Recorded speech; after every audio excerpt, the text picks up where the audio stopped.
Nah kak, aku udah ngelakuin itu semua, tapi kok nyerinya nggak berkurang ya? Hai semuanya, selamat datang kembali di channel YouTube aku. Hai Mang, hai hai hai, asik. Oke, di video kali ini aku akan membahas tentang tips ampuh nih yang bisa kalian lakukan kalau kalian mengalami nyeri haid atau dysmenorrhea. Tapi sebelumnya jangan lupa subscribe dulu channel ini dan nyalakan lonceng notifikasinya.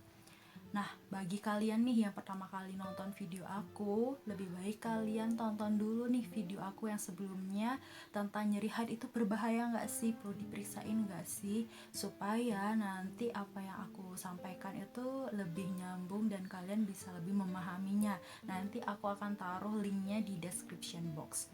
Oke, tips yang bisa kita lakukan kalau kalian mengalami nyeri haid atau dysmenorrhea. Pertama, kalian bisa melakukan kompres hangat. Itu bisa menggunakan botol, terus kalian isi dengan air hangat, terus kalian taruh di bagian yang terasa nyeri. Biasanya kalian bakal merasakan nyeri itu di perut bagian bawah sampai ke punggung atau pinggang.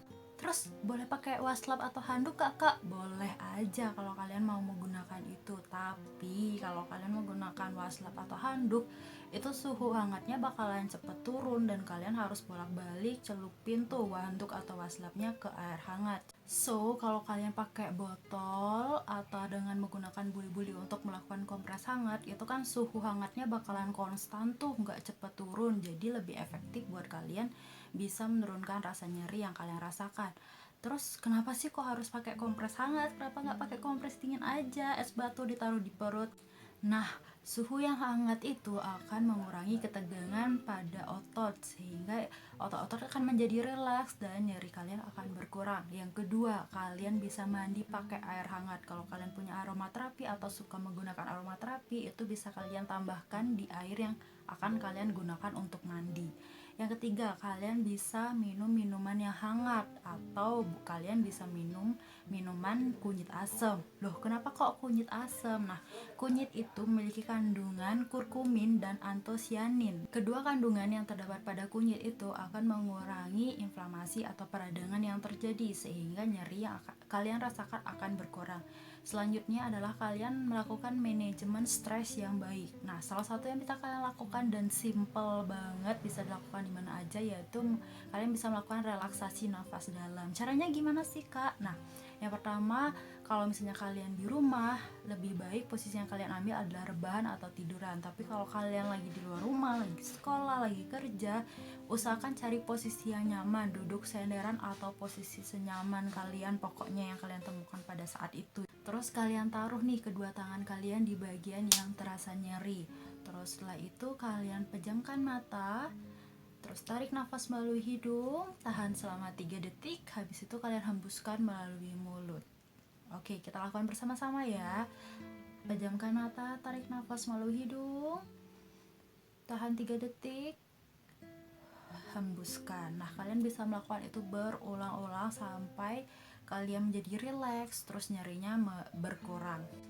Oke, tips selanjutnya yaitu berolahraga atau kalian melakukan aktivitas fisik. Nah, berolahraga seharusnya kalian rutin lakukan minimal 3 kali seminggu dengan durasi 30 menit. Untuk jenis olahraganya apa sih? Itu tergantung kemampuan kalian. Jadi kalian bisa cari-cari tuh referensi olahraga dan kalian sesuaikan dengan kemampuan kalian. Terus kalau lagi haid boleh olahraga gak sih? Boleh, tapi kalian harus memperhatikan nih olahraga apa yang kalian lakukan. Jadi usahakan mencari olahraga yang tidak membutuhkan energi kalian terlalu banyak.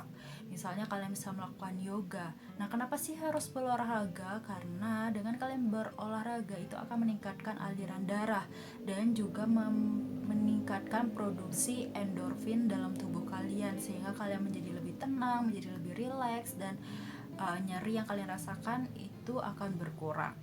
Terus selanjutnya adalah makan makanan yang bergizi. Perbanyak makan sayur, perbanyak makan buah. Dan yang perlu kalian hindari adalah makanan yang tinggi garam dan juga yang berkolesterol tinggi atau yang mengandung lemak jenuh. Nah, kenapa kok harus mengurangi makanan yang tinggi garam? Emang kenapa? Nah, makanan yang tinggi garam itu sifatnya water retention sehingga dia akan menahan air itu di dalam tubuh sehingga tubuh itu menjadi bengkak. Kalian makan dikit rasanya begah, rasanya kembung. Terus pernah gak sih dari kalian yang berpikir, aku minum air putih aja bisa langsung naik sekilo, bisa langsung gendut gitu ya.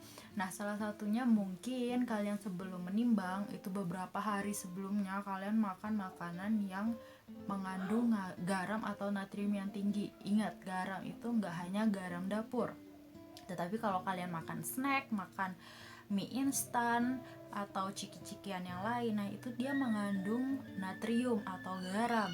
Nah, ketika kalian mengkonsumsi itu terlalu banyak, cenderung akan haus terus, kalian bakal minum terus habis itu kalian timbang berat badan kalian, loh kok naik. Nah, itu mungkin salah satu penyebabnya. Jadi tips dari aku untuk kalian yang mau nimbang berat badan, lebih baik 2 hari 3 hari sebelumnya kalian mengurangi makan makanan yang tinggi garam, supaya pada saat kalian menimbang kalian gak shock tiba-tiba berat badan kalian melonjak itu. Terus maksimal mengkonsumsi garam satu hari menurut WHO itu 2400 mg atau setara dengan 1 sendok teh. Ingat, 1 sendok teh, bukan 1 sendok makan. Jadi mulai sekarang kalian harus membiasakan diri nih, kalau beli ciki-cikian, beli snack atau makanan ringan lainnya, kalian baca tuh informasi gizinya, natrium atau sodiumnya berapa miligram, berapa persen, sehingga kalian bisa menakar sendiri nih kalian udah mengkonsumsi garam berapa banyak dalam sehari gitu. Cheating boleh-boleh aja, tapi jangan keseringan. Terus kenapa itu bisa mempengaruhi nyeri? Nah, ketika kalian perutnya begah, rasanya nggak nyaman, itu juga akan memperberat rasa nyeri yang kalian rasakan. Terus ada apa nih dengan makanan yang mengandung lemak jenuh atau yang berkolesterol tinggi? Nah, makanan tersebut itu akan meningkatkan produksi prostaglandin.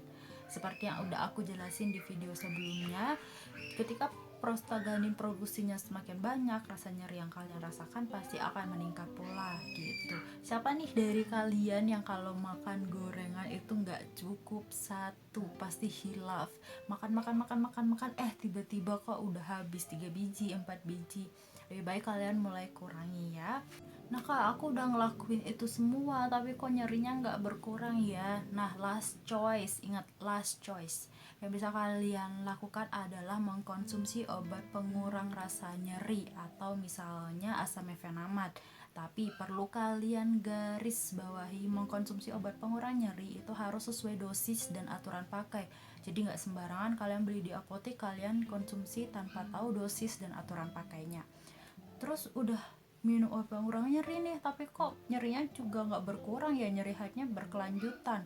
Seperti yang udah aku jelasin di video sebelumnya, lebih baik dan aku sarankan kalian untuk memeriksakan diri kalian ke dokter Opjin. Oke, sekian dulu video dari aku, semoga bermanfaat buat kalian. Dan kalau misalnya kalian punya saran atau ide next video aku bahas tentang apa, jangan lupa komen di bawah ini. Dan jangan lupa like, share, and then subscribe channel ini. Dan follow aku di Instagram @nkp_diary3. See you on the next video. Bye bye.